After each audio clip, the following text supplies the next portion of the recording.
botar pra gravar aqui já? Isso aqui dá pra ficar. Pode deixar. Atrás? Posso botar lá atrás? Pode. Pode. Eu vou trazer isso.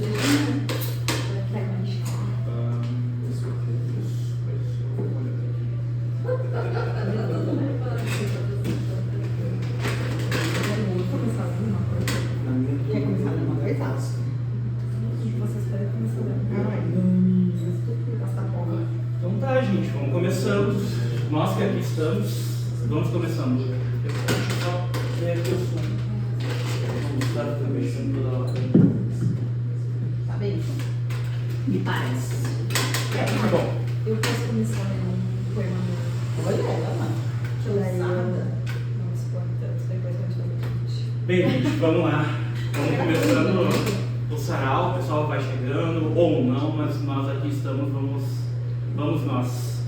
E, então, obrigado pela presença de vocês, obrigado por estarem aqui. Lembrando que o sarau está sendo gravado, assim como os outros saraus que a gente gravou, e está disponível lá no YouTube do Ficção Americana. E esse é o terceiro sarau e a gente fica muito feliz assim, de estar trabalhando com literatura e psicanálise. Então a ideia é que a gente possa ir conversando, que seja um sarau, mas também uma conversa, um encontro para discutir literatura, para pensar algumas questões. E dessa vez a gente elencou então um assunto bem como é que eu posso qualificar este assunto, né? Um assunto bem controverso, bem intenso e ao mesmo tempo amplo, porque dá espaço para a gente falar de absolutamente 1 milhão de coisas, que é o erotismo, o erótico e o neurótico, né? Onde o neurótico encontra o neurótico. Então, a gente vai começando, vou apresentar aqui, estou aqui com o Dani Rodrigues, colega psicanalista e também do Ficção Americana. Oi, câmera. Oi, vocês que estão em casa. Adorei. Laís Viana. Olá, tudo bem? Eu sou Evandro Machado e a gente então vai seguir nesse sarau, lendo algumas coisinhas e conversando um pouquinho. Fiquem à vontade para falar, para interromper, para entrar com alguma coisa. Tem textos aqui para serem lidos também, se vocês quiserem, se quiserem trouxer alguma coisa para ler. Tem um formato diferente esse também, né, Evandro? Nós estamos numa mesa de bar, então tem uma cadeira ali também que fica aberta para quem quiser sentar e se aproxegar e para ler alguma coisa sua ou enfim, tenha trazido. Fica à vontade. E a Dani disse que vai começar o sarau hoje. Vou começar lendo um poema que é meu. Olha. Ele se chama Arreto. Make Arreto Brain Again. Sobe mais alto. Acho que vai ter que falar. Arreto. O que foi que você disse?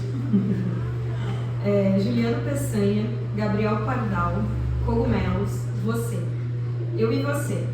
Almôndegas recheadas, comidas caseiras regada a ceva e gargalhada, você. Tuas pernas cambaleando na minha bike, tua nuca quando eu me despeço. Cheirar a meia logo após tirar os sapatos. Tua testa de frente ao meu portão. Mordidinhas no bico do mamilo, entender aquele livro que fala de amor livre. Combinar de descansar juntos. Tesão, trabalho, tempo. Cru, intransigente, leviano.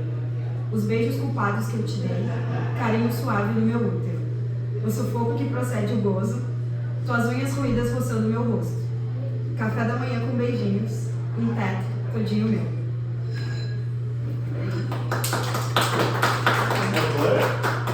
Daniela Rodrigues. @Daniela Marga.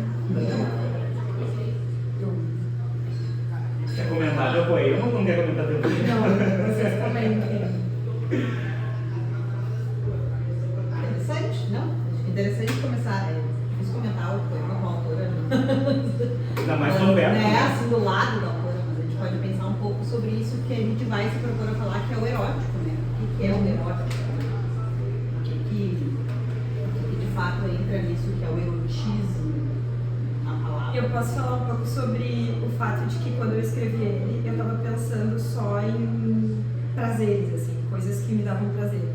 Então começo citando aqueles caras ali que são autores que eu estava lendo na época e que eram leituras muito boas. Então também tem essa coisa de uma ambiguidade que eu acho que é algo do erótico, que é de não entender esses nomes, né, soltos ali, tipo Juliano Peçanha, Gabriel Pardal, que são autores que talvez não sejam tão conhecidos. que da forma como eu trago, talvez possa parecer que é alguém com quem eu me relacionei pela leitura. Então acho que tem isso do erótico também, da questão da palavra, assim, e da ambiguidade da palavra. E esse encontro de corpo e palavra, né? Porque tem muito corpo também, tem muita palavra e muito corpo. A gente ficava discutindo essa semana sobre, enfim, pensando essa palavra mesmo, o erótico, do que se trata isso, assim, né? Qual é, por exemplo, uma das questões, qual é a diferença do erótico e o pornográfico? Sim. O erótico e o sexual, o erótico e o sensual, que em primeiro momento pode parecer que vão para o mesmo lugar, né? Mas tem algumas similaridades que parece que no poema isso vem de forma interessante, assim, né? Quer dizer, esse encontro da palavra com o corpo, quer dizer, para o erótico existir algo do simbólico tem que existir, algo de palavra tem que estar presente para fazer daquilo algo não só corpóreo, como a experiência que você estava contando antes aí das pessoas do programa, né? Eu estava pensando nisso mesmo, né? Que o Darian Lieder, que é um psicanalista inglês, nesse livro que eu amo pelo nome já, né? Que chama Alguma Vez é Só Sexo, ele conta sobre um programa que chama Naked Attraction, que é, enfim, atração pelada, que é um programa, ele vai contando do programa, e aí fui assistir o programa para ver o que era isso que ele estava dizendo. Vocês já assistiram, por isso vocês estão rindo, perfeito, mas foi assistiu Naked Attraction. É muito divertido o programa, é um desses programas de auditório, assim, que tem alguém que vai escolher, vai eliminar, enfim, um date, mas de uma forma, eles dizem, né, nós começamos onde um bom date termina, ou algo assim, acho que essa é a premissa do programa. E a ideia é que você conheça, então, e escolha esse par sexual, esse par que você vai chamar para um date, que vai ser um jantar, mas um corpo pelado, assim. Então eles vão abrindo as câmeras, vai abrindo a metade do corpo, a primeira parte de baixo, então você vê primeiro as partes, os genitais, assim, da pessoa que você vai escolher. E é tudo menos erótico, assim, né? Então eles estão nus, vê os corpos nus ali, mas isso não é erótico, daquela experiência do bizarro, do estranhamento, assim, né? Mas também não é erótico pra ti, não é erótico pra mim, não é erótico pra alguém, né? Mas é erótico para outro alguém, talvez. Mas me parece que deixa de ser erótico porque falta uma palavra que acompanhe esse corpo, né? Vem só o corpo solto, assim, sem palavra. Primeira vez quando eu assistia, foi assistir um episódio, né? Parecia que tinha algo até de uma coisa meio sei lá, com um corpo morto, tu abre assim, tu vê aquele corpo como um necrotério, sabe, um IML da vida. E aí é muito, a host ali do programa vai dizendo, né, esse que eu assisti, elas assim, o que tu acha? Me diz aí, tu precisa eliminar um olhando só a parte de baixo, tu precisa eliminar. E tu tem que justificar o porquê que tu tá eliminando essa pessoa pelo que tu está vendo, assim, né. E aí faltam palavras para essa pessoa que está fazendo essa visualização. Não sei, eu vi que ela tem uma tatuagem na perna, eu não gosto de tatuagem, então uma coisa assim, muito, falta esse simbólico, isso que tu tá amarrando, né, não tem nada de erótico ali, porque esse erótico é feito realmente das palavras que a gente dá para dar essa corporeidade, né? Sim, aparece a imagem, né? Então esse encontro de imagem e palavra, vamos dizer que ele vai fazer um efeito. Agora, a imagem pura e simplesmente tem outro efeito. Me lembrou também a ideia, a experiência de, não sei, de praia de nudismo, essa ideia que não é em si erótica, né? As pessoas estão lá. Já tiveram? Não. Já? Não. E aí? É muito esquisito, né? Foi anos atrás, assim, há muito tempo. E era tipo assim, eu não consegui tancar ficar pelada numa praia de nudismo. E daí tava todo mundo, grande maioria pelado. E eu com um biquíni, assim. Só que também tinha um rolê que era muito mais homens gays, assim. Então, tipo, tinha todo um desconforto de estar no... Não sei, era tudo muito desconfortável, porque todo mundo pelado e não conseguia olhar para as pessoas, porque elas justamente estavam peladas, assim. Muito Mas podia estar de biquíni? Podia, ninguém chegou e falou, ai, tira essa roupa que é Torpido, né? O código é o código. Não tá tinha. pelado, Não tinha, mas eu me sinto... Volta e meia uma lembrança que eu tenho assim do bar, não ninguém tira a roupa. Mas eu fiquei pensando, desculpa, Vai. sobre. Eu estava escutando uma pessoa esses dias e ela falou em sexo oral. Nossa, ela estava falando justamente de sexo oral propriamente dito, mas eu fiquei pensando nesse sexo oral como A palavra, essa a oralidade, né? O sexo nas palavras. Sim, ou como na música lá do sexo verbal. Não faz sexo. É sobre o tempo que a gente ligava. Tinha serviços Telefone. Quer Tu buscava ou para conversar, sexo, ou para Como ouvir. chamava aquela ligação do bebê? Até Eu acho que sexo, eu era acho. sexo. Uhum. Que hoje a gente faz sexting. Ah, A gente. O que é o sexo? Fala aí, Dani. Abriu. Sexo por mensagem escrita, assim, né? Que é muito mais. O nome disso é sexo. Sexting. O nome disso é sexo. Você não sabe. Texto. Adorei. Seria o texting, né? De escrevendo. Testando, né? Escrevendo. E aí troca por esse sexting. Inclusive me lembrou que eu estava escutando um podcast sobre erotismo. E tinha uma mulher contando da experiência dela fazendo cam girl, que é aquele rolê de tu vai ali, abre a câmera e fica esperando que alguém, sei lá, te pague por horas, que tu tem que manter aquela pessoa online ali, né? Quanto mais tempo tu segura aquela pessoa, mais tu ganha. E aí ela tava falando que isso era muito engraçado porque começava com o texto. Começava no texto e depois que abria a câmera pra saber quem era a pessoa que estava ali. E a dinâmica muda absolutamente. Quando começa no texto, a pessoa parece que consegue trazer muito mais, na experiência dela, trazia muito mais, como é que eu posso dizer, seus fetiches falavam muito mais abertamente do que com a câmera aberta. Aí já virava uma outra dinâmica, assim.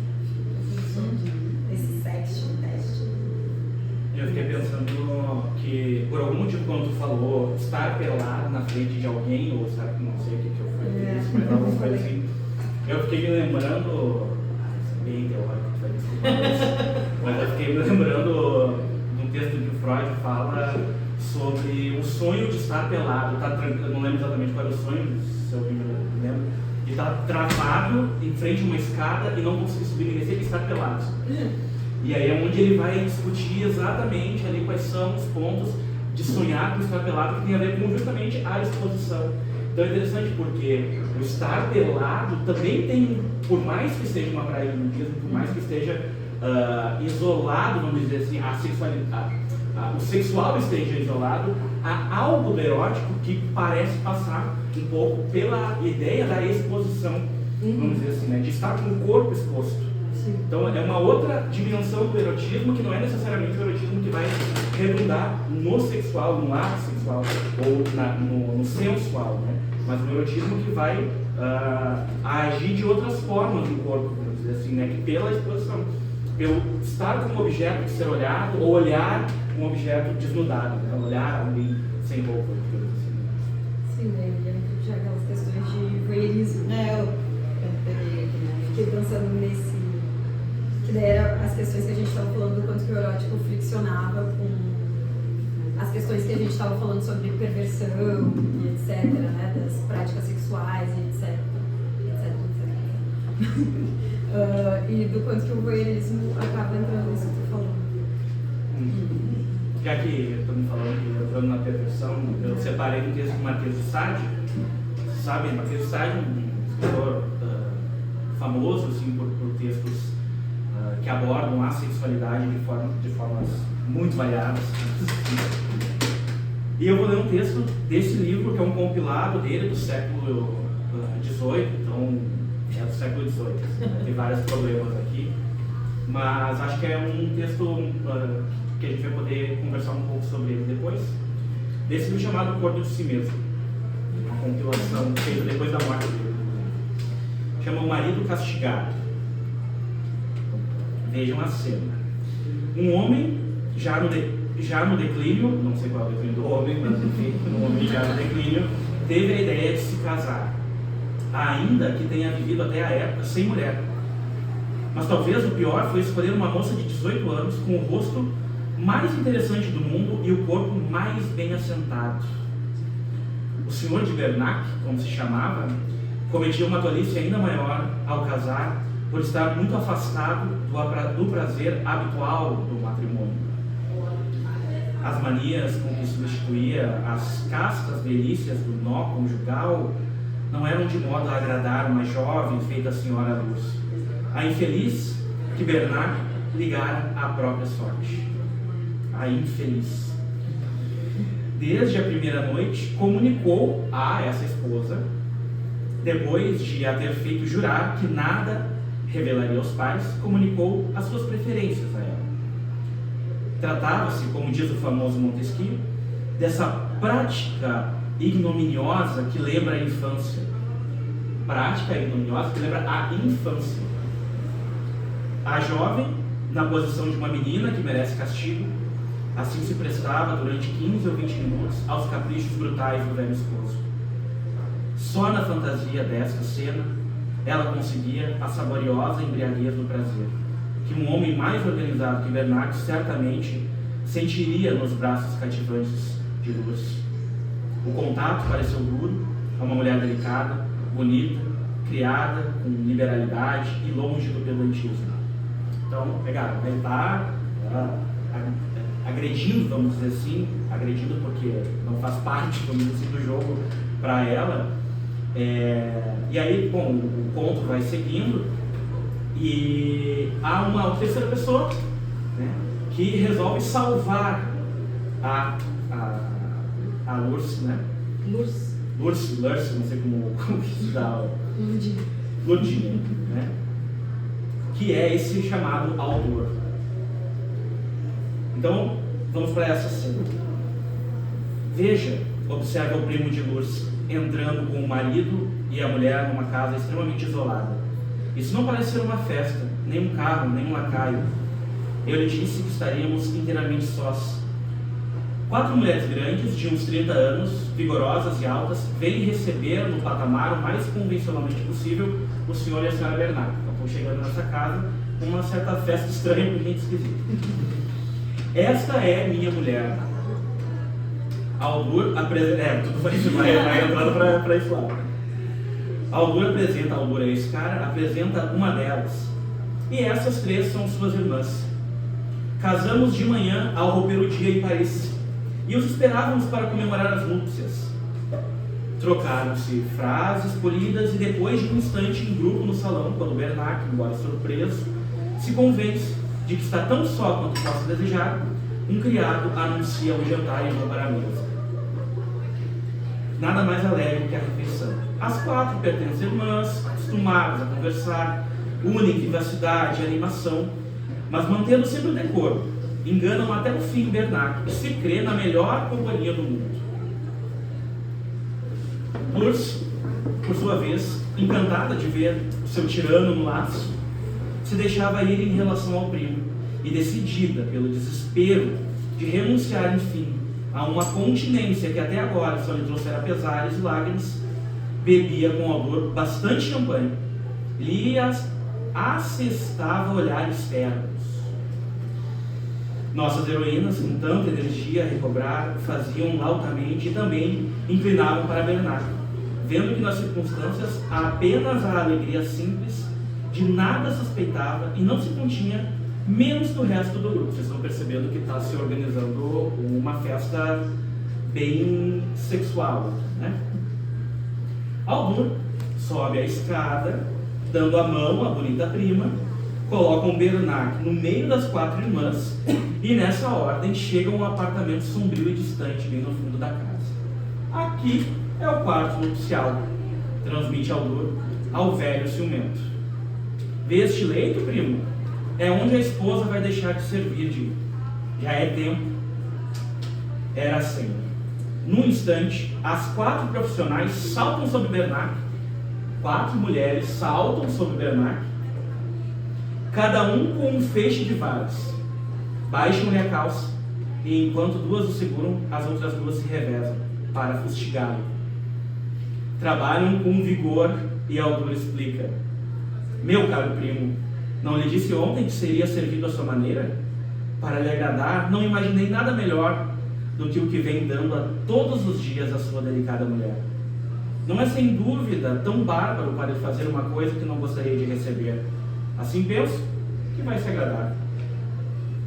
Dizendo o que o fogoso primo ao seu encantador joga a prima, dizendo isso, o primo joga a prima na cama e a torna mulher diante dos olhos do indigno marido. Pegaram a cena? Ele era primo da Lourdes. Não, ele era primo do Bernardo.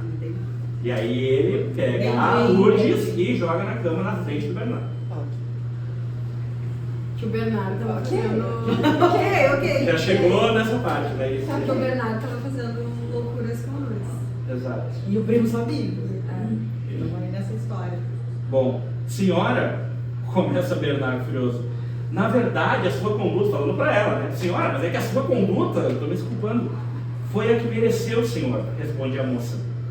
Mas se não está conforme, pode a tornar pública. Exporemos cada um as suas razões e vamos ver quem de nós vai ver por último. Confuso, ele reconhece seus erros e deixa de inventar sofismas para legitimá-los. De joelho, pede à mulher que o perdoe. Doce e generosa, a Lourdinha levanta e beija os dois, e os dois regressam à casa. Não sei que medidas Bernard tomou, mas nunca a capital, depois desse momento, viu um casal tão mais ligado, uma amizade tão mais terna, um matrimônio tão mais virtuoso. Mateus, tá aí. Eu não tenho o texto bom, até porque ele está cheio de minúcias, vamos dizer assim. Eu não sei se eu peguei grande parte do negócio, assim. Mas achei interessante essa ideia dele receber o que ele gostaria de fazer com outra pessoa. Ao mesmo tempo que eu penso que talvez receber não seja tão bom quanto dar, justamente essa porque talvez ele tivesse. Não sei nada do livro, né? Mas fiquei pensando um pouco nessa questão do BDSM que a gente estava falando. Do DSM. Não é o DSM, né? Eu fui contar uma história. Conta, Eu fui contar uma história de uma pessoa. E daí eu falei, o cara tem uma vibe de DSM. E eu pensei, eu disse, Dani, tu disse DSM. E ela, sim, E daí eu fiquei pensando nisso. Mas tu diagnosticou ele na primeira vez. poxa. DSM, pra quem não sabe, né? É o manual de diagnóstico. Diagnóstico de saúde mental. De saúde mental. Enfim, isso de uma pessoa, sei lá, pensando até no caso do cara do Sandman. Qual é o nome dele? O cara do Sandman. O autor. O Neil Gaiman. Gaiman. Que tem ali uma denúncia de ter passado limites em relação ao sexo. E aí a retórica dele é de que, bom, ele era praticante de DSM. B.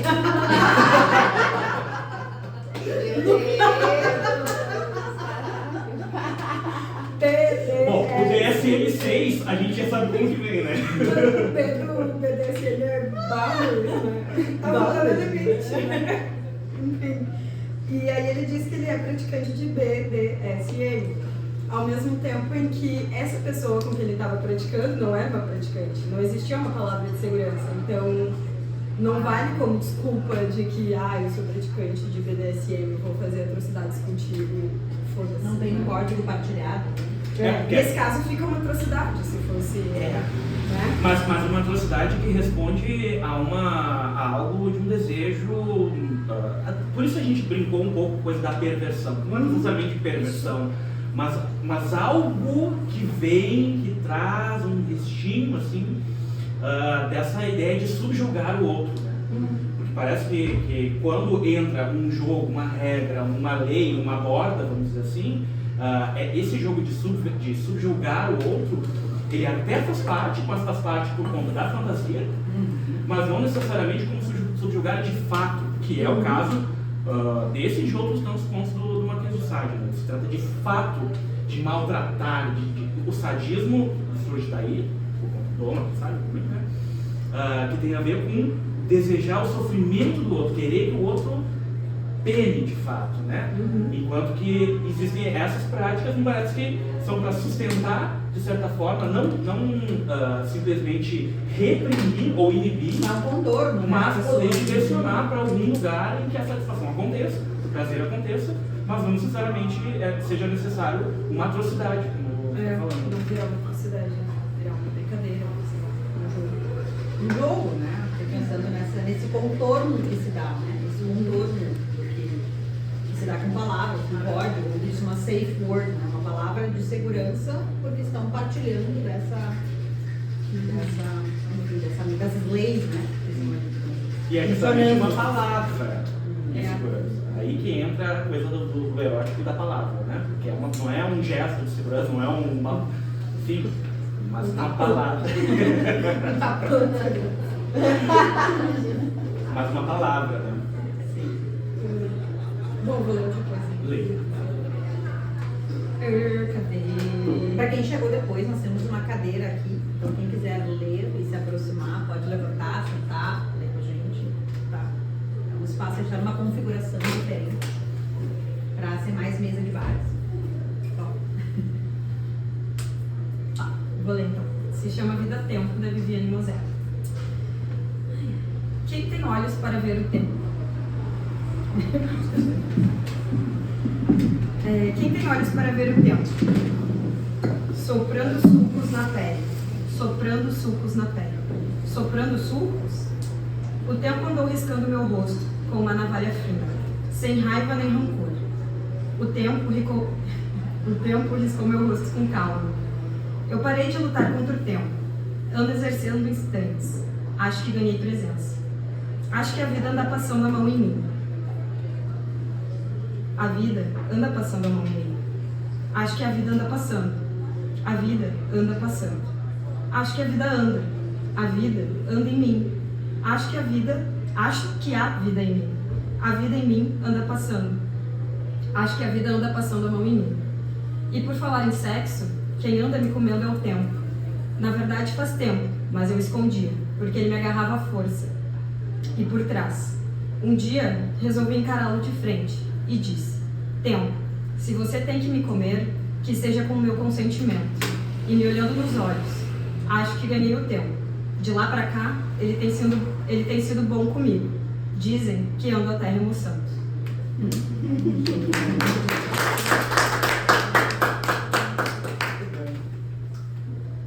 esse jogo de palavras, não é? Como é disso que se trata, que a gente está dizendo do erótico, né? Essa ideia de que o erotismo está em como que a gente coloca as palavras, esses múltiplos sentidos, né? Eu lembro de escutar, assim, em algum momento alguém dizer assim, o problema de aprender uma língua é que as palavras têm muitos sentidos. E aí a gente vai rir, né? Porque é por isso que a gente consegue ter esses mal entendidos, que por vezes se tornam ambíguos, que a gente tem aí, daí vai causar estranhamento, vão causar, fiquei pensando no humor também, né? E o erótico em si, né? Um texto que em si não é sobre um ato sexual, que é isso que a gente fala, não é sobre o sexual, talvez sempre o Evandro falou um pouco antes, né? Sobre o erótico, a nudez, o sexual, o pornográfico, qual é o limite entre eles, qual é a diferença dessas questões, né? E o erótico vai estar ali nessa conversa entre as ambivalências, entre as ambiguidades, né? As polissemias das palavras, né? Eu ouvi alguém falando, e eu não vou saber qual é a fonte, que era de que o pornográfico é o erótico do pobre. Nesse sentido de... Ou o erótico pobre, nem sei, talvez eu tenha escutado errado. Bom, mas escutou do pobre, é o que importa também, né? Pensando nisso, do quanto que o erótico está colocado num lugar mais cult, assim, né? Nesse lugar justamente do que a gente está falando de palavra, de poder elaborar, dar significados, brincar com a semântica, né? O erótico do deixar ambíguo também, que nem no poema. Pornográfico mais explícito, essa ideia da explicitude também. Bom, comecei a ler um poema chamado Arreto. E daí, enfim, não sei se vocês têm conhecimento do Arreto. O Arreto é gíria para pegação, né? Esfregação e tal. E o quanto que essa palavra também acaba gerando Pra quem não sabe, fricção. fricção americana. Enfim, do quanto que o erótico está muito relacionado também com essa coisa da arte, né? Pensando muito nessa diferença que, por exemplo, hoje tem uma grande crítica em relação à pornografia, de que a pornografia estaria fazendo mal, de vício em pornografia e etc. Mas a gente tem aí o Kama Sutra, não sei quantos mil anos, literalmente ensinando pessoas a terem posições sexuais que podem ser satisfatórias ou não, né? Vai de quem vai experimentar e o que vai conseguir tirar de satisfação disso. Mas fico pensando também nesse, eu acho que pode ser meio contraditório, no potencial pedagógico de uma pornografia também. parece que numa certa certo cabedal imagético, assim, uma quantidade de imagens que vão estar presentes e povoando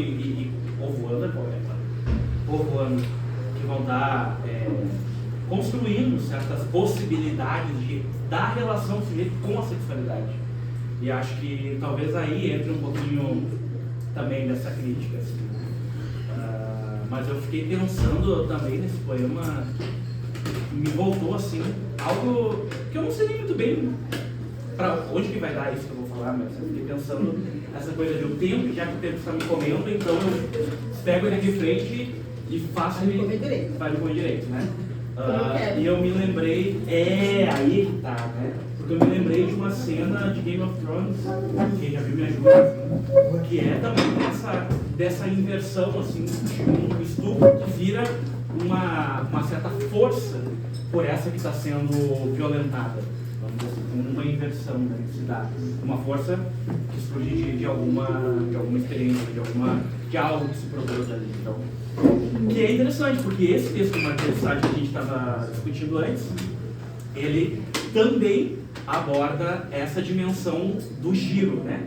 Aquilo que a gente falava antes sobre o olhar e ser visto, também tem a ver com o giro. Então, quer dizer, a gente já vai construindo, de certa forma, um certo consenso de que a sexualidade, de modo geral, ela tem a ver com esse movimento que vai e volta, né? Um movimento que não é somente ou olhar ou ser olhado, ou bater ou receber o golpe, né? Ou ir ou voltar. Não, tem um movimento que ele é um pouco mais complexo que isso e envolve um jogo de dar e receber. Aquela pergunta que a gente está fazendo, é dar ou é receber? Parece que tem a ver com dar e receber na medida em que o jogo funciona, vamos dizer assim. Né? Que as regras estão para todos, ou enfim, há algum pacto ali, né?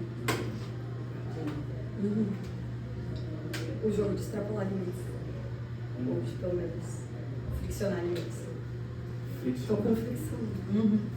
Mas... Boa. Tá, vamos ler então um texto, uma poesia do Maiúscula, da Ana dos Santos. Diz assim: quando eu penso em você, eu me toco. Eu lembro do seu corpo, pesando sobre o meu, em cima de mim, dentro de mim, mas não posso. Então me toco, mais uma vez, dedilhando minha dor com seus dedos e minha mente. Eu me toco, ardo em febre, eu suplico, mate-me de prazer, suavemente, conceda-me a pequena morte.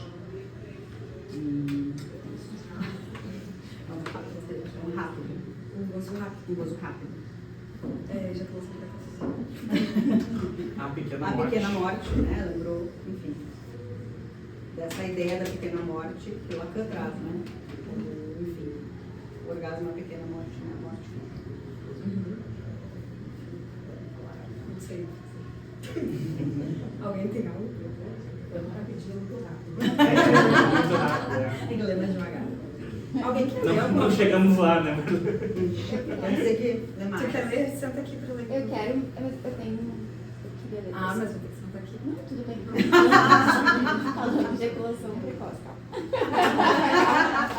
Mas daí, tipo, a ideia dá pra ir e voltar? Ou... Sim. Sim. Não é uma sentada só. Não, Vai sentadinha. Pode dar uma sentadinha. Uma sentada. Deixa eu ver.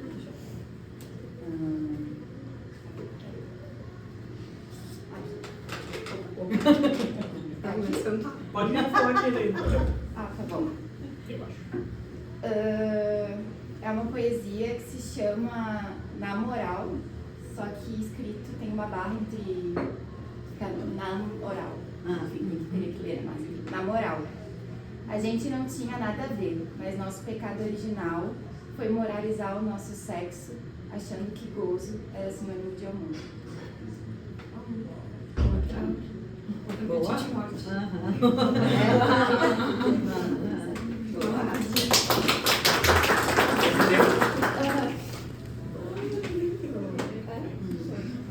Alguém mais quer ler? Pessoal que está chegando agora também, eu acho que é só para fazer uma nova apresentação, né? Porque tem alguns livros aqui, se vocês trouxeram também, quiserem ler alguma coisa, fiquem à vontade. A ideia é que a gente possa ir conversando. Eu posso ler daqui ou... Tem que dar uma sentadinha do lado.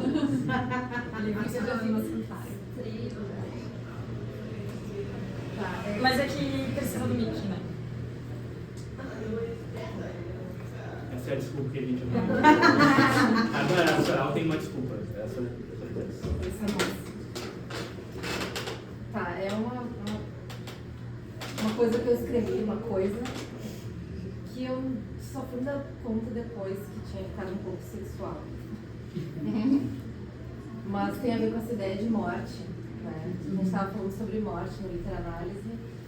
E aí, enfim, tinha que escrever algo que viesse na cabeça sobre morte. Não sobre, né? Mas, enfim. O título é A Morte é uma Boca. Caminhando nos lábios da morte, a boca aberta, o bafo morno e podre me tocava como se tivéssemos intimidade. Sua saliva movediça fazia de cada passo 2 atrás. Cada movimento meu me levava para mais próximo da sua garganta. A língua lambia meu corpo, saboreava meu gosto. Seus dentes lentamente cravaram minha pele e a boca se fechou pouco a pouco. No escuro, eu deslizei e a morte me engoliu. Me chupou como uma uva, cuspiu a minha casca. Deixou apenas o meu resto para o mundo.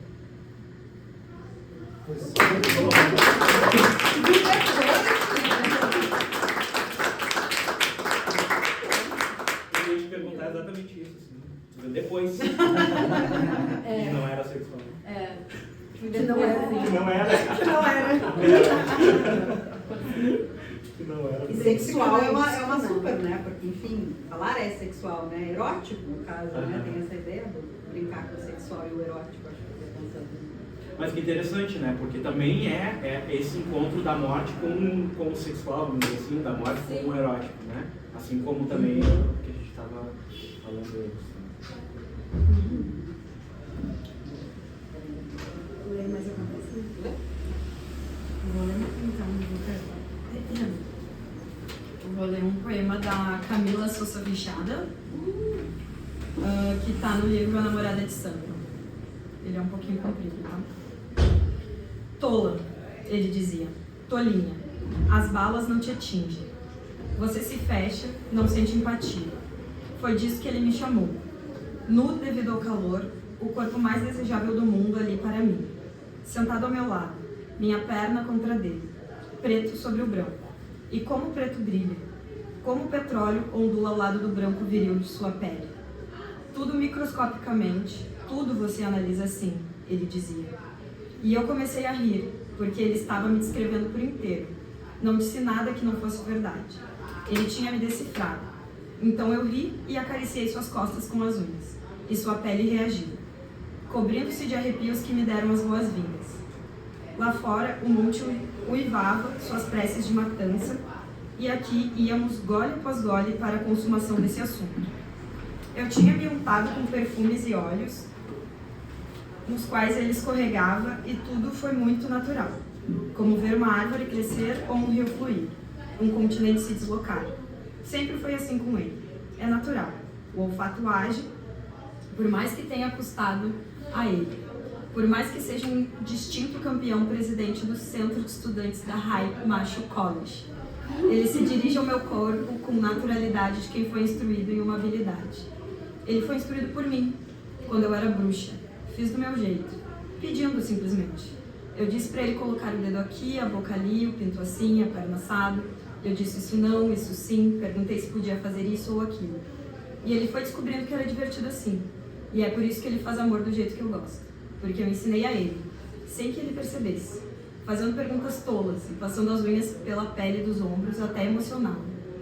Tolinha, venenosa, miserável, ele dizia. E eu soltava gargalhadas como se voasse em uma vassoura, fazendo a maligna, é claro. Ele me chamava de malvada, dizia que fazia as coisas com maldade. E eu ria e ele escapava de seus braços. E ele me pegava e me atraía contra o seu peito. E eu estava tão perto que podia sentir o código Morse de seu coração. E eu sou o senhor Objetividade. Você poderia me chamar de senhor, mas não quero ser superior. Não, senhor Objetividade, mas sim, senhor Objetividade. E disse a ele que eu era senhora Subjetividade. E ele ficou alerta antes da cópula. E como o cachorro mostrou os dentes, não sabe beijar. E minha negritude brilhou, e minha pele começou a transpirar piche, e ele ficou mais bravo. E começou a lamber minhas costas. Todo esse rio de sal negro que corria entre os músculos, e eu rezava para mim mesma. Você não é fraca, ele dizia. Você não é fraca, Magnólia amarga. Você é forte, namorada de sangue. Porque não há como resistir a um amante como o meu, se não tiver força. Passarinho, passarinho, eu dizia. E ele um pouco reclamava do tanto que gostava. E me passou pela cabeça o que o pai dele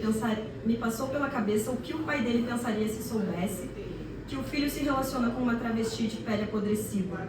O que seus amigos diriam se soubesse da ternura, do carinho, do respeito, da curiosidade e da dor com que ele me ama.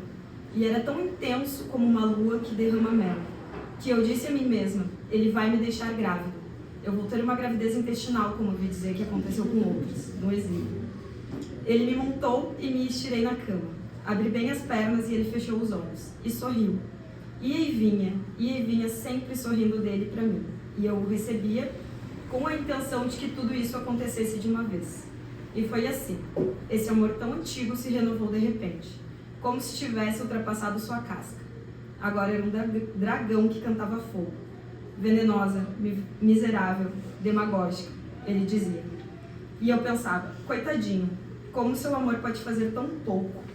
Então, sem a intervenção de forças terrenas ou divinas, ele me abraçou, cruzou a perna sobre o meu quadril.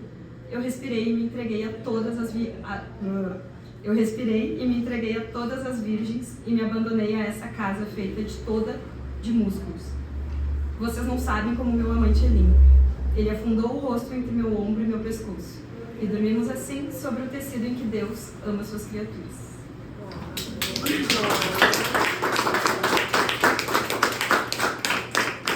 Já caí.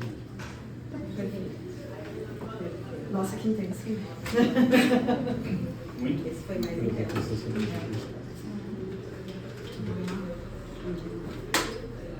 Separei aqui também um outro texto para a gente conversar um pouco. Chama O Bom Crioulo, de um autor brasileiro chamado Adolfo Caminha.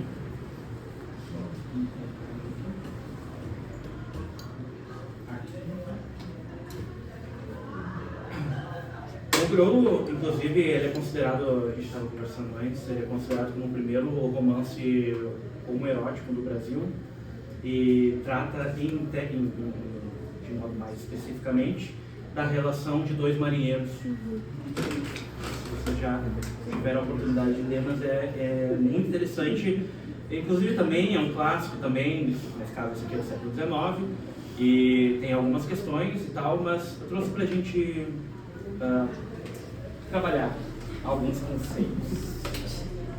Vamos lá. Ele está contando aqui, o autor está contando sobre essa relação entre o Amaro, que é o bom crioulo, e o Aleixo, que é essa pessoa com quem ele se relaciona, não é exatamente o namorado, não sei com quem ele se relaciona. É namorado sim. Se beijo é namorado. Beijo é namorado.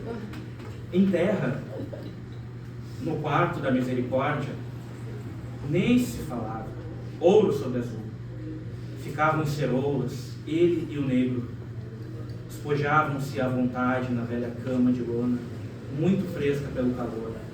A garrafa de aguardente ali perto, sozinhos, numa independência absoluta, rindo e conversando à larga, sem que ninguém nos fosse perturbado. Perturbado. Volta na chave por via das dúvidas. Uma coisa desgostava o grumete. Tem um gancho com aquilo que a gente falava antes. Uma coisa desgostava o grumete: os caprichos libertinos do outro. Porque bom crioulo não se contentava em possuí-lo a hora do dia ou à noite, qualquer hora do dia ou qualquer hora da noite. Queria muito mais, obrigava-o a excessos. Ele, o negro, fazia do grumete, que é um jovem branco e loiro, fazia dele um escravo, propondo quanta extravagância lhe vinha à imaginação. Logo na primeira noite, exigiu que ele ficasse nu, mas nuzinho em pelo. Queria ver o corpo. Aleixo amuou. Aquilo não era coisa que se pedisse a um homem. Tudo, menos aquilo. Mas o negro insistiu. Ninguém o levava a capricho. Ou bem que somos, ou bem que não somos, disse o negro. Ou bem que ou somos ou não somos. Que asneira, fez o grumete.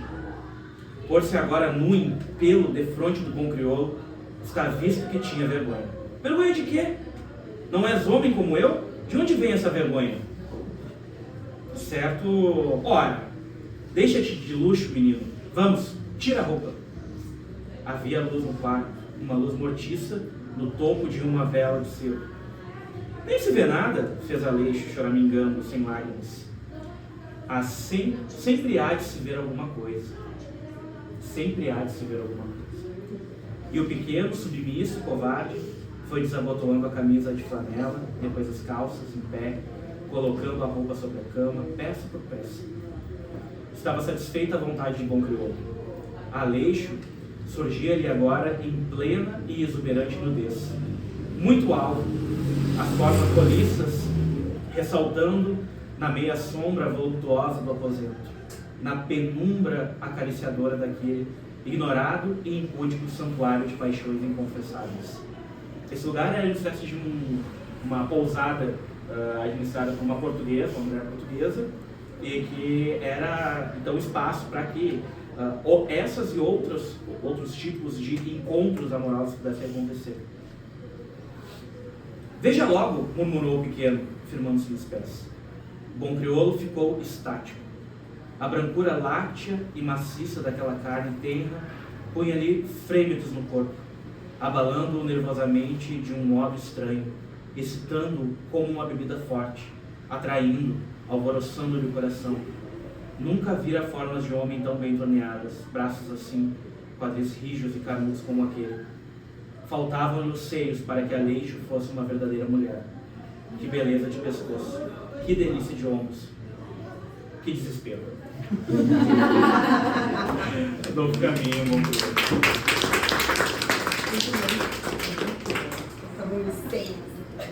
Essa parte. O que era que você falou que tinha comentado? O que a gente estava falando exatamente da ideia de estar um na frente do outro como algo que pode ou não ser erótico. Sim, como agora, esse momento aqui, né? Extremamente erótico, pensando nessa aderência, do quanto que a gente consegue trazer pessoas, né, pensar no erótico como essa aderência e da gente aqui totalmente vulneráveis, né? Enquanto esse momento em si, a gente está nu de alguma forma, falando aqui, né? Mas pensando justamente nesse momento como erótico. Se a gente pensar essa palavra, não retomando como diriam os gregos, o erótico veio do grego, não sei o quê, mas essa palavra em si, ela tem algo que também é relacionado ao amor, que é esse eros, né? Então, e que a gente trabalha em psicanálise esse amor também como aquilo que faz com que a gente faça laço, né? Se encontre, faça amizades, construa relações, ou também construa inimizades, também construa não relações, né? Mas talvez isso que tu fala em relação a há algo de erótico que constrói um encontro como esse, também tem a ver com essa energia que se coloca, né? Com essa energia dos nossos corpos que se coloca em prol da construção de um projeto. Isso é muito erótico do ponto de vista da energia libidinal. Investimento libidinal. Isso, do investimento libidinal. Né? E tudo isso vai sendo ancorado na palavra amor. E é engraçado porque normalmente a gente usa o amor como aquilo que está completamente retirado do erótico e do sexual, né? O amor por um lado e o sensual, assim, por outro, né?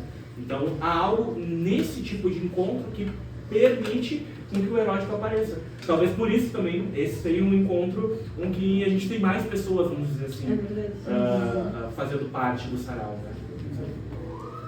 Bem, sim, muito bem. Vamos ler mais um pouquinho? Alguém quer ler? Alguém quer ler alguma coisa? Deixamos o microfone. Vem. Quem quiser ler, temos uma depois. Tu fez que sim?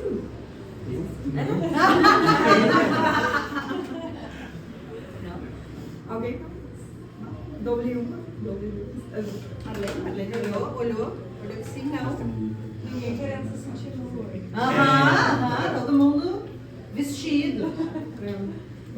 A gente vai ser bela lá agora. Eu vou ler, então, uma poesia da Hilda, da poesia. Enfim, que é essa coletânea de poesias dela, e essa está sobre do desejo.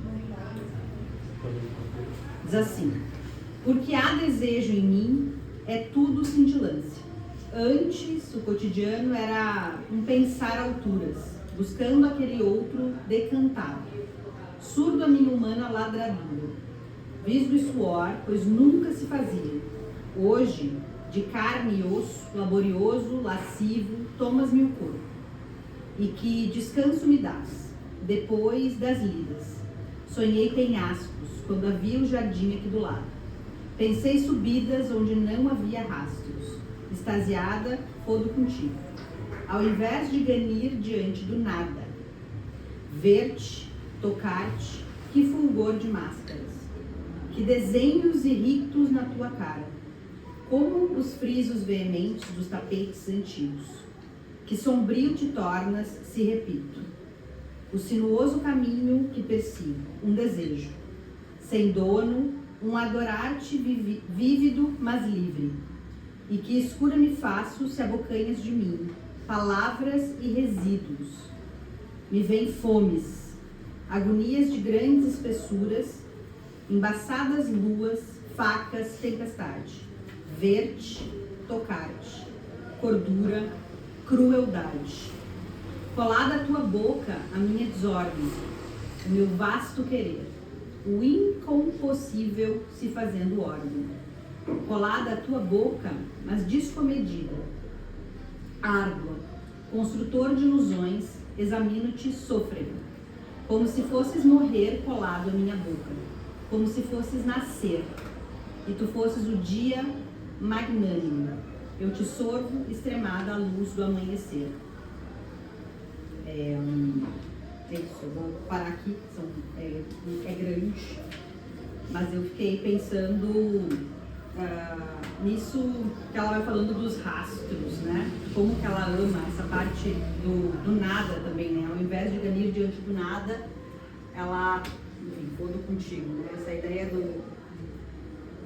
da angústia que é. Vamos ver, deixa eu me localizar a palavra. Eu ia dizer, me perdi. Achei forte. Pelada, fiquei um pouco nervosa. Mas daqui a pouco vem. Vamos. Posso ler alguma coisa? Pode. Ler alguma coisa e depois falo. Vou ler um poema do Glauco Matoso que se chama Perversidade. Perversivo, do Glauco Matoso. E é interessante que o nome dele não é Glauco de fato, né? De nascença. Ele nasceu com outro nome, mas ele perdeu a visão muito cedo. Então ele adotou esse pseudônimo de Glauco Matoso pelo Glauco. Então é assim. Perversivo. Um pênis, uma xota e está completo o coito. Se é político e correto. Nem tudo, todavia, no tesão. Se rege por se rege por ciência ou protocolo. Trepada não é só penetração. Uns gozam quando cheiram um sovaco. Pentelho na saliva é estimulante. E mesmo bananeiras há quem plante se o clima entre dois corpos está fraco. Em mim, fica debaixo do pisão, na sola onde esta imunda língua esfola, a fonte da mais louca excitação. Um tênis, uma bota e pouco afeto. Assim é meu orgasmo predileto.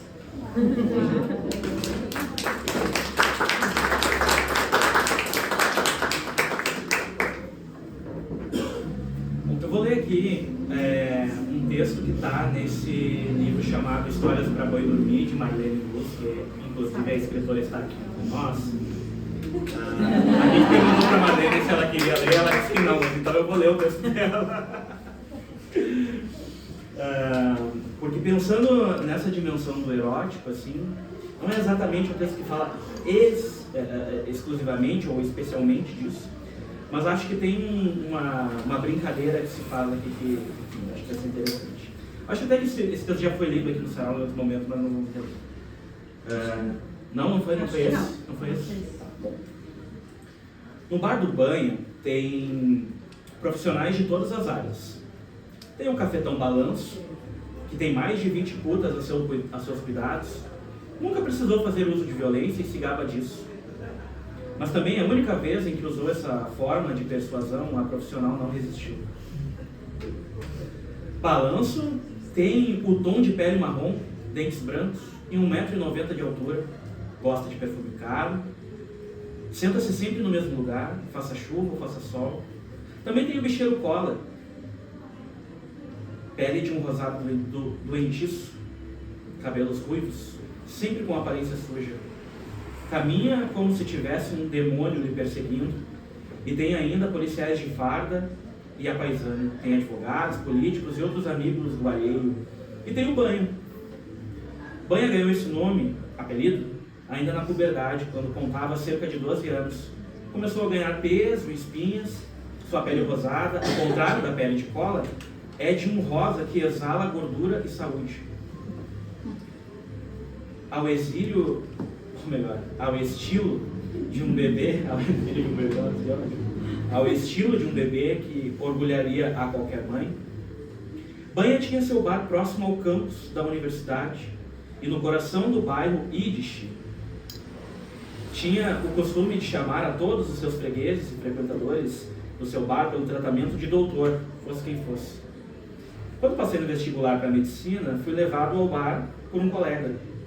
No bar se podia comer com fartura e não gastar muito. Então um dia ele me larga essa: doutor, eu vou dar uma palavrinha com o doutor. Esse bairro já foi de muitas pessoas, mas por primeiro ainda foi da selva que havia aqui.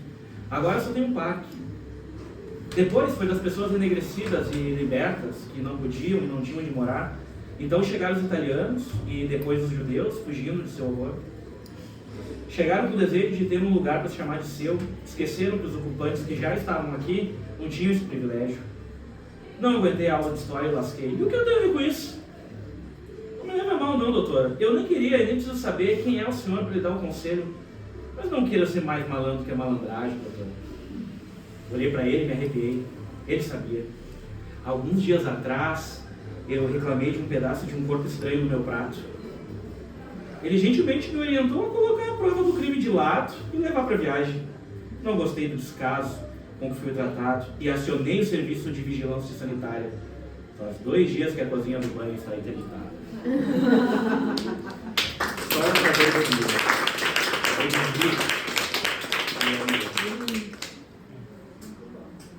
O que eu disse em relação ao erótico é justamente que o cafetão, puta, isso aí está liberado, né? Há um lugar onde isso está liberado. Agora tem certas coisas que também não dá para se mexer, né? Alguns lugares a gente não pode tocar. E é interessante porque esses lugares parece, na minha leitura, tem muito mais a ver com a posição que esse sujeito está, né?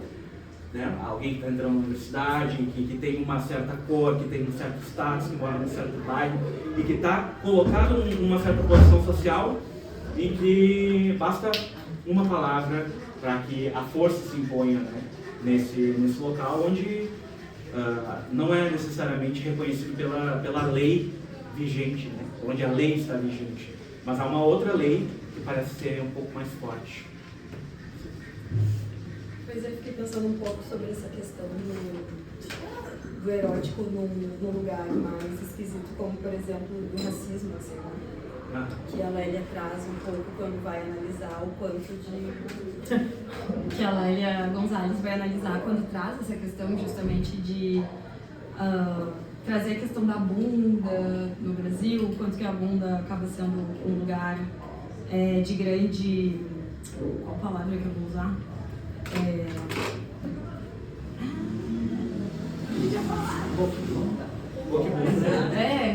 Ok. A bunda como esse lugar que é muito valorizado pelo brasileiro, né? De prestígio, e o quanto que também essas questões raciais acabam sendo tendo a ver com um tesão mal direcionado, assim, né?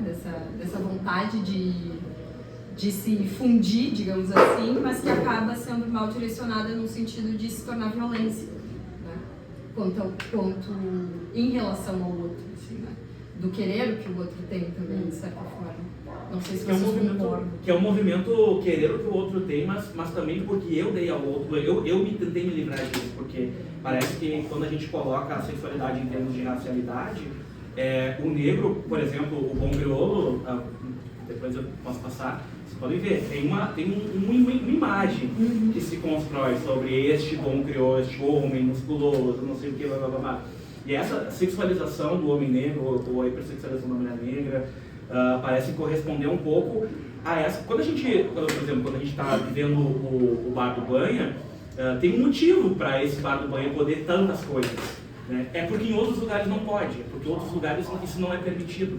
Então, tem um lugar para onde se pode jogar tudo aquilo que uma sociedade pura e casta, não sei o que, bonita e branca e rica e civilizada e ocidental, ali não. Nessa sociedade não, mas em outros lugares é possível. Então, quando a gente vai teorizar sobre isso, e muitos autores que falam desse mecanismo psicanalítico que a gente vai chamar de projeção, né, é jogar para o corpo negro toda essa sujeira que eu não quero que esteja comigo. Talvez por isso o exílio do bebê, né? Então, jogar para esse outro corpo, que é o corpo que pode ser descartado, que é o corpo que não serve para nada, que é o corpo que é só um objeto, vamos dizer assim, do ponto de vista do violentador, jogar para ele aquilo que me mancha, que me suja e que eu não quero em mim. Então, também parece que quando a gente fala da bunda, também tem a ver com essa origem dessa palavra, de onde vem e como que a gente concentra a sexualidade num determinado lugar, vamos dizer assim, também para marcar onde racialmente essa sexualidade está, né? Enquanto que no branco, essa sexualidade ela aparece de uma forma mais limpinha, mais organizada, não tão, né? Então, por isso que algumas coisas parecem contraditórias nesses textos mais antigos que a gente vai ler, porque parece que é nisso que vai se assentar a sexualidade, né? No bom crioulo é nisso que se assenta a sexualidade, numa sujeira que não pode adentrar certos lugares, mas em outros ela é permitida. Vocês querem ler alguma coisa, gente? Claro? Viu? Pode voltar, pode voltar. Pode soltar. Vai e volta. Vai soltar. Eu ia ler outra, mas essa conversa agora me fez dar ideia. Interessante, ó. Se chama Boa de Cama. Transa comigo, que sou tantas, que não entro em uma só. Que sou ancestral e futurista, e que não sou o seu fetiche racista. Transe comigo, sem me estereotipar, sem me animalizar, sem me desumanizar. Minha buceta é paraíso, testemunha, tese e sujeito que refuta seu colonialismo. Faça amor comigo, mas não como lado, a da cor do pecado, a preta safada. Faça sexo comigo, mas deixe de lado suas fantasias coloniais. Não faça como faziam os seus malditos ancestrais. não sou Jezebel, não sou quente, não sou objeto, não sou projeção da sua mente.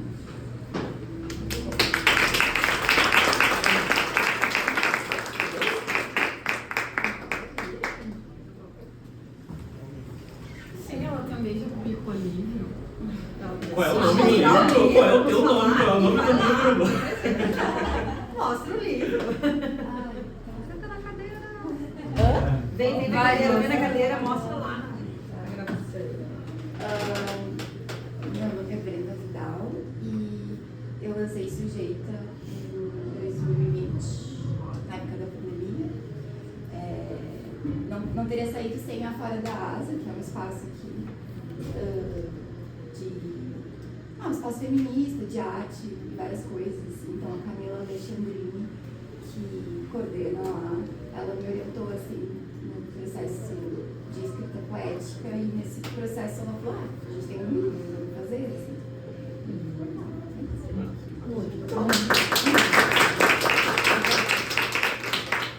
Legal também que escritores e escritoras vão chegando no sarau, assim, já aconteceu nas outras vezes também. Eu acho que esse é um espaço também para isso, né? Para que a palavra possa circular e para que mais pessoas possam conhecer o trabalho da Brenda, o trabalho da Marlene, do Darlan, que esteve aqui da outra vez, enfim, se tiverem mais escritores e escritoras, por favor, se anunciem. Se aproxime. E se aproxime também. E aí? Estamos adiantados, já é da hora. Quer ler alguma coisa para encerrar? Posso ler? Vou ler um poema da Adelaide Ivanova, que está nessa coleção chamada 13 Nudes. 13? Nudez. Ah, é uma coisa mais... Ele se chama Você. Você fodeu a cidade. Todo lugar que eu passo te vejo. A feira, a livraria, 2 pontos à beira do canal, pegar ônibus sem pagar e nada de você.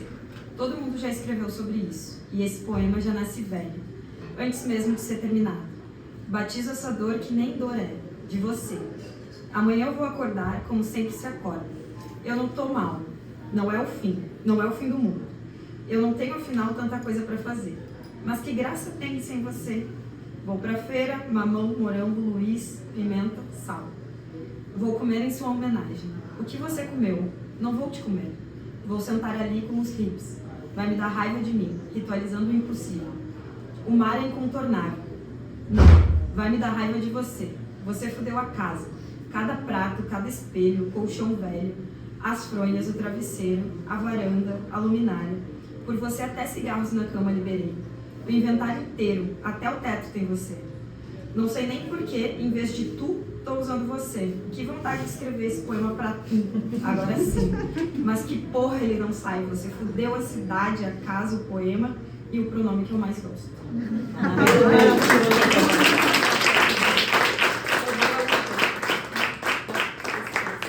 Esse fez. Maravilhoso. Quer mais alguma coisa? Acho que Vamos ficar por aqui? podemos, acho que sim. Se ninguém mais quer ler, falar, se aproximar. Não, Vai eu falar. só fiquei curiosa com o que tu ia falar daquele outro poema que Eu me perdi na tu deu, não foi? Isso, Ai, na força que da bom. Hilda. Pois. Bom, gente, então a gente vai ficando por aqui. Obrigado pela presença de todo mundo. Lembrar que, como a parte é dos lembretes. Vai lá, Parte dos lembrates. Me ajudem a lembrar. Ficção Americana, então, tá lá no Instagram, siga o No YouTube também.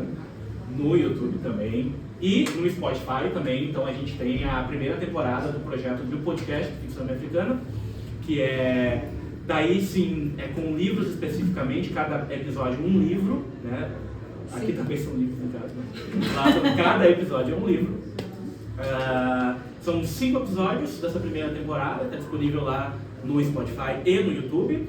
E também os saraus que a gente está produzindo aqui no Terreiro Bar, em parceria com a Helene e com o Roger aqui, obrigado à casa, inclusive. Também está disponível lá no YouTube, tá? Para quem quiser. A gente, também lembrando que a gente faz parte então da Prefub, dos Canais da Americana, uma instituição de canais aqui de Porto Alegre, a Escola de Poesia. E esse é um projeto então que nasce desse interesse em unir, entrelaçar a literatura com a psicanálise, principalmente com a psicanálise americana e com o trabalho que a gente vem construindo, né, para pensar uma psicanálise mais próxima da americanidade. Vamos fazer uma fotinha? Vamos fazer uma foto com todo mundo? Vamos. Precisamos. Oficialmente, então, encerrados os trabalhos, fechamos aqui.